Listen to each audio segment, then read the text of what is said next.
Good morning. This is Brett, and welcome to my backyard. Today, what I'm doing is processing some of my hot peppers, collecting the seeds from them to get ready for storage for next spring's garden. And so, what I want to start off with today, first of all, is a couple of the different ways that I do process them because there can be a difference. I'll show you here. This is a little branch. The reason I have the whole branch here rather than just the individual peppers is this one got broke off in some of the wind early, but you can see that these are still quite full. These are very recently. I could go ahead and cut these as they are. They still got a lot of moisture in them here versus these over here I've let dry out a bit. Go ahead and get that process of drying started. I like to do that with my cayennes a lot of times. They're one that's very easy to dry out naturally and then harvest the seeds later. When you'll harvest them, a lot of times if you open them up and you just kind of cut the capsaicin loose, you'll see that the seeds will kind of come out in a cluster here, and they're very easy to break off of there once you've got it to this stage. Some of the ones that are not as easy, I've got, this is one of my Chinese 5 colors here. These are a small one, but these things, they pack just as much heat as those cayennes do in this little bitty pepper. I mean, you look at the difference in size of these things at the same heat level, maybe even a little bit hotter than these things here. But drying them out, you'll notice that they kind of shrivel on down a little bit too much. They're kind of small. They're a little harder once these dry to collect the seeds out of them, and because of their size and their moisture content, sometimes these will develop a mold on the inside. That's why I like to harvest the seeds when they're wetter, such as this. And kind of rule of thumb, the hotter the pepper gets, the more I like to harvest them when they've still got the moisture and then allow them to dry. I got, for instance, some the hottest ones I've been saving for last over here. We got a good red ghost pepper here, the Boot Jalokia. We got, this is a new one for me this year. This is the Trinidad Scorpion. This is the third hottest pepper on the planet right now, and it's kind of hard to see with this one, the little scorpion tail sticking down on it, but these things are hot. The ghost peppers here are going about 1 million Scoville units on average. These Trinidad Scorpions are about 2 to 2.2 million Scoville units. So a thing to keep in mind with the hotter peppers, especially you get jalapeno and start going on up, is you may want to get a set of gloves. Me, I just work with my hands. I make sure do not touch your eyes or mouth while you're working with these things. Some people may want to get gloves. Your regular latex gloves may not be enough protection from you. The oils of these here can seep through the gloves. Rubber gloves are good. Your gloves that you use to wash your dishes are a good choice. The bad thing about them is they're a little bulky, kind of hard to hold the little peppers, but if you want to save yourself some torture because the juice coming out of these is extremely hot, that is a good option to go by. So what I've got here, I showed you the cayenne already, and I've got this one. This was a new one to me this year. This is a lemon drop, about 30 to 50,000 Scoville units on these little things, and they do have a slight citrusy taste on the onset there, and then the heat creeps up a little later on you. And what I did is I harvested them, and I've been letting them dry. It's good, low humidity, little light breeze. A lot of my peppers drying I do outside. Letting them dry outside, you need to be aware.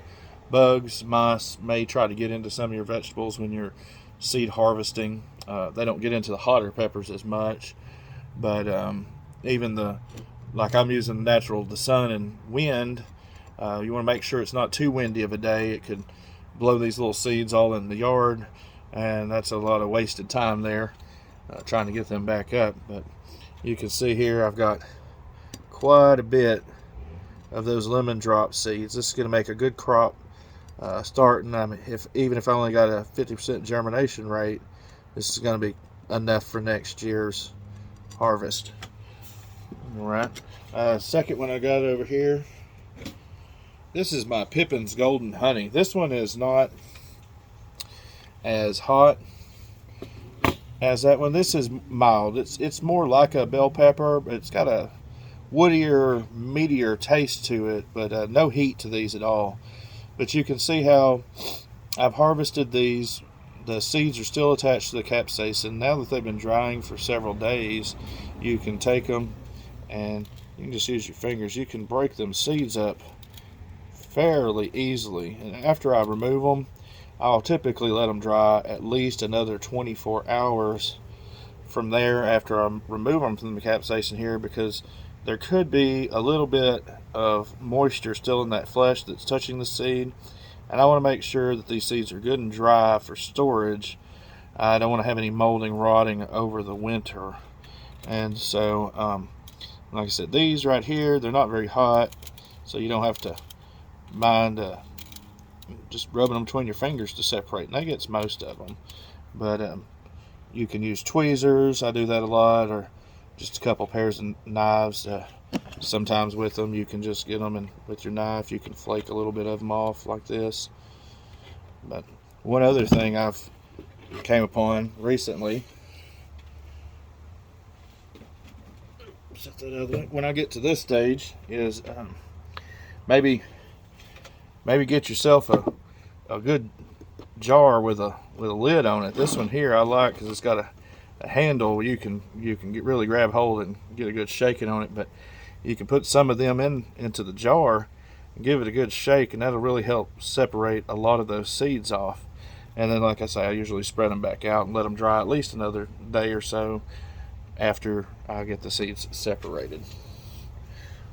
And last pepper I think I want to show you today, that I've got those little 5 colors here that I had a good crop of those this year. So see, I've already managed to get those good and separated. They've been drying for about a week on here. Got just a little bit of that capsaicin still left in there, which I can very easily pick out now with my tweezers and get these ready to go in my container to store them for next spring. Now, you may ask, well, what do I do with my seeds once I've harvested them here? Well, if you've got them from a seed packet, you could store them in the seed packet that you got the seeds in last year. Envelopes, mail envelopes, are a good option to hold them in there together. One thing I've started using is just a tackle box here. You can see I just put some duct tape on there to kind of label so I know what I've got. And you can see my seed levels. I'm starting to get a pretty good collection. So I think I'm going to have enough seeds come next spring. But this one, it seals up really good. Then I can store it inside where the humidity is lower. And you can see how it's got the different spacing. I can kind of separate that, make bigger or smaller sections depending on how many seeds I have from each one. But these have worked really great. They latch good. You see, like I said, easy to label, very stackable, easy to get them out of the way over the winter. And then I'm also out here, I won't show you today because I've been harvesting some basil, but their seeds are so small they're kind of hard to see on the video. But here you can see I've got a couple. This is going to be my my herb box for the winter, and I've got, this is actually in its stage down here is coriander right now, but this is the seed for cilantro. And then I've got my mammoth dill seed here. Once again, you can see they section off very good. Make sure that when you buy a box, there's not a lot of space up here. You don't want this with the smaller seeds, them to go over and getting into the different compartments. You want to try to keep them separated as much as you can. So that's what I have for you today. I hope y'all have liked this video. If you did, please like and share it. Leave me a comment down below, and we will talk with you next time. Y'all have a good day.